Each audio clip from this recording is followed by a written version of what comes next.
Nothing is more central to the MAGA ideology than hypocrisy, and hypocrisy especially around the issue of free speech. Donald Trump, J.D. Vance, and Elon Musk always say that they're free speech absolutists, but these people will go after you for any mild criticism. Donald Trump will jail you if you criticize him for sending cops after protesters, cutting Medicaid, or using our tax dollars to fund a genocide. And the latest example of Donald Trump trying to quell free speech hasn't actually worked, because today, after he did everything he could to stop it from happening, he was booed senselessly at the US Open, and we're going to get into it all. But before we do, if I could quickly ask you to leave a like on this video, and if you haven't already and you enjoy our channel, to hit that subscribe button, because it goes a long way in supporting our work. Now, before we get into how Trump was booed to his face in New York today, I want to start with someone who has so perfectly and so consistently called out Trump's attack on free speech and why it matters to this story.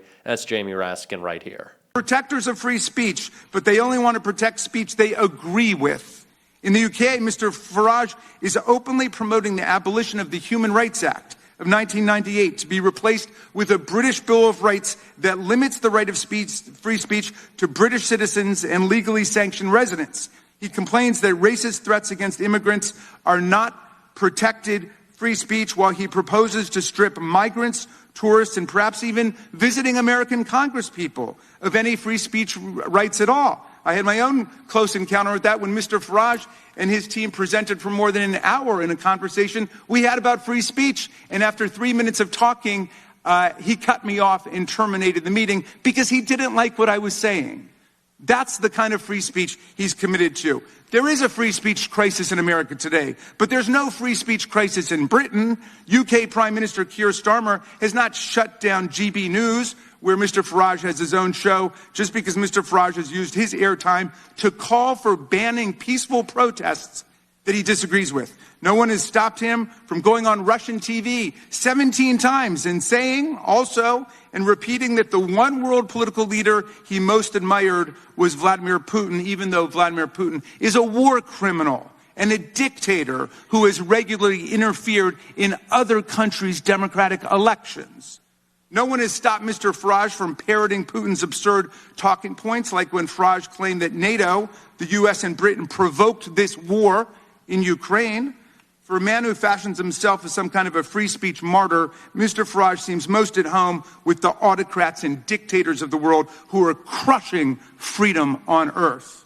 Republicans want to pretend that they care about free speech, but Republicans just care about being criticized. Their party is one that celebrates a very petty personal politics. That is what they care about, and that is what they're focused on. They're mad that they don't have friends, that people don't like them for what they say. Now, Republicans don't get jailed for it the way that Donald Trump jailed students for criticizing Israel's ongoing genocide in Gaza.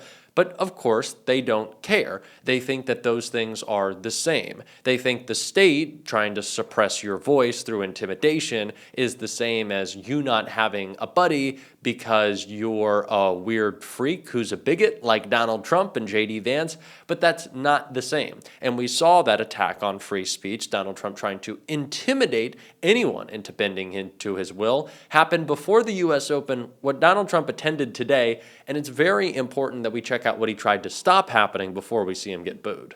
Broadcasters ordered to censor crowd reactions when Trump attended the U.S. Open men's final. Broadcasters covering the U.S. Open men's tennis final on Sunday have been asked to censor any audience reaction to Donald Trump, who plans to attend as the guest of the tournament sponsor Rolex. Tennis reporter Ben Rothenberg wrote Saturday for his publication Bounces, an internal email sent by the U.S. Tennis Association leadership to U.S. Open broadcasters obtained by Bounces, requested that broadcasters censor any protest or other reaction to Donald Trump's presence at Sunday's U.S. Open men's final.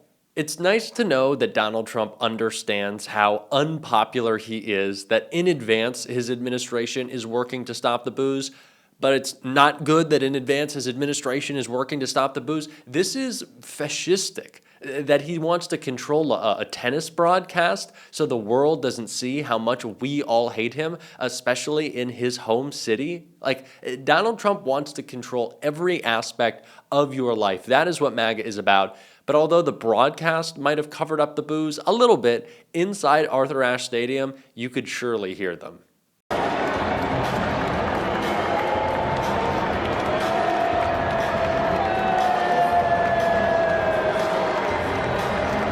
Oh, what a sweet, sweet, sweet, sweet, sweet sound. And might we point out that Pam Bondi, the Attorney General, someone who is supposed to be completely apolitical, is also sitting in the box with Donald Trump? Why is a company sponsoring a box for the Attorney General to go and sit with Donald Trump? This is a conflict of interest. This is a complete ethics violation that we've talked about a couple times. This happened when Pam Bondi went to that soccer match with Donald Trump as well, and was like just hanging out in the box against ethics rulings. This is absolutely ridiculous, but always so beautiful to see Donald Trump booed, even though he tried to stop it, but he can't. He cannot stop us from showing just how much we hate him. Protests have been breaking out across D.C. It's going to be happening, I'm sure, in Chicago and Baltimore, as well as Donald Trump trying to, he's declaring war on those cities right now, and it's not working. The polling is bad, and Steve Kornacki broke it down right here. And again, we're looking at all adults here. This is voters and potential voters. Casting a wide net, we ask about President Trump's job performance, a 43% approval rating. That's what we find in this poll. And of course, that number, that's about the level we've seen Trump at in this second term, and it's about the level we saw Trump at too back during his first term. So it's sort of a bit low historically, but this is very much par for the course as far as President Trump is concerned. On some specific issues, he continues to get his lowest marks right here. This is inflation, the cost of living. Just 39% approve of Trump's job performance there. We've seen that throughout his second term as well. He does better when it comes to the border security and immigration, 47% job approval. We did something interesting here, though, Kristen. We also asked about a different facet of this topic, not just the border, but deportations. When we ask about deportations, it falls a little bit, 43% approval right there. So small, but potentially significant. And we say, again, numbers we saw during Trump's first term as well. One of the things we saw in Trump's first term, Republicans had a bad midterm. They lost control of the House in 2018. They're trying to avoid that next year. One of the things they're hoping will be different this time, and our poll confirms it continues to be the case right here. The Democratic Party is less popular than the Republican Party. Neither's doing great, but the Democrats more unpopular. We did not see that during Trump's first term. We are seeing that during Trump's second term. And we asked about some other specific areas here. How about vaccine use in the news this week? Florida relaxing that mandate. What do you think about the use of vaccines? You see broad support here, though. It is notable in our poll, under 50% now identify themselves as strongly supporting the use of vaccines. And we asked about this topic of gerrymandering, the redrawing of congressional districts, partisan advantage. 82% in this survey said they would rather have a nonpartisan commission than the party in power in a state draw the lines. Now, we don't know how deep this sentiment actually is, but one thing worth keeping in mind as this is played out, Republicans just did this in Texas. They didn't need voter approval in Texas. They could just do it in the legislature. California Democrats trying to counter Texas, they're going to need voter approval this November. This is sort of the baseline sentiment that they're up against out there. It doesn't mean the polling looks like this on that topic in California, but this is something to keep an eye on, maybe affecting that race. Yes, certainly one of the biggest flashpoints ahead of the midterms. Steve Kornacki, great. As much as Donald Trump has tried, and he will continue to, there are certain truths that you just can't cover up. And one of them is how bad, historically bad, Donald Trump's polling is right now. And this is a real opportunity for Democrats to seize on a chance to talk about our success on issues that we usually shy away from. Immigration is something Democrats don't talk about because we're always so worried that we're on the wrong side of the issue.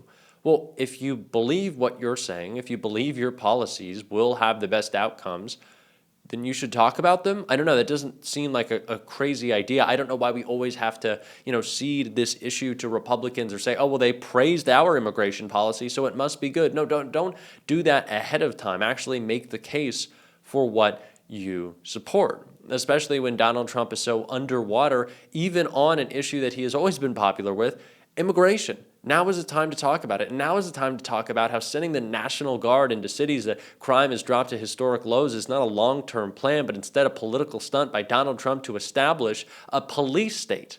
And I don't think that's how we want to live, with troops roaming our streets because Donald Trump is mad that the media is finally covering his cankles.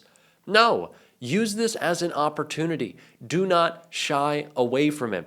Donald Trump is failing. We all know it. We can all see it. And it's not just on his immigration policy, his crime policy. They're not even policies at this point. Neither is his tariff policy. And Scott Bessent got called out for it. Didn't go too well. Let's keep moving, though, because I want to talk about what U.S. companies are saying right now, Mr. Secretary. The New York Times wrote this about John Deere, the impact that tariffs are having on that company. Quote, last month, John Deere said net income in its most recent quarter was down 29% from a year earlier. Higher tariffs have cost the company $300 million so far, with nearly another $300 million expected by the end of the year. This summer, the company laid off 238 employees across factories in Illinois and Iowa. What do you say to companies like John Deere who say these tariffs are hurting them? Well, first of all, Kristen, if you're quoting the New York Times, that's not a fair observer. And two, that but these are statistics. Well, that's this one. is about John Deere, not about the New York Times. That's one company that they have cherry picked. At Treasury, we have about 2 management teams come through a day, and overwhelmingly, we are hearing from companies they plan to increase CapEx, they plan to increase employment. We are seeing a record amount, what's going to be a record amount of foreign direct investment. And for every John Deere, we have companies who are telling us the tariffs have helped our business, we're increasing CapEx, and we're going to increase employment. But, Mr. Secretary, it's not just John Deere. We've heard from a lot of different companies around the country. Nike says that tariffs will cost the company around $1 billion this year. Black & Decker says $800 million. The big 3 automakers all say they've had to pay more than $2 billion in tariffs. The list goes on and on. Bottom line, do you acknowledge that these tariffs amount to a tax on the American people? Well, first of all, let's back up, because what we've seen, for instance, the Japanese automakers have said they're eating the tariffs. But these companies say they're eating the tariffs. These American companies. Again, use this as an opportunity. These people are flailing. Scott Bessent, he can't defend himself. Donald Trump cannot defend these policies. We are all feeling the effect. And even when the White House posts that the tariff revenue from last month was $31 billion, first of all, I don't even know if that figure is accurate. But great, you taxed the American working class $31 billion to pay for a tax cut for Elon Musk. Why are you bragging about that exactly? Let's use this as an opportunity. Make the case for Democratic policy. Now is your chance. Go out there and be loud and be very, very clear about it. We're going to continue to do that on this show, and we're going to revel in Donald Trump getting booed. And if you want to support that, as always, you can hit that subscribe button, leave a like on this video, and if you stuck around to the end, drop a blue heart in the comments. And until next time, I'll see you soon. And go 49ers.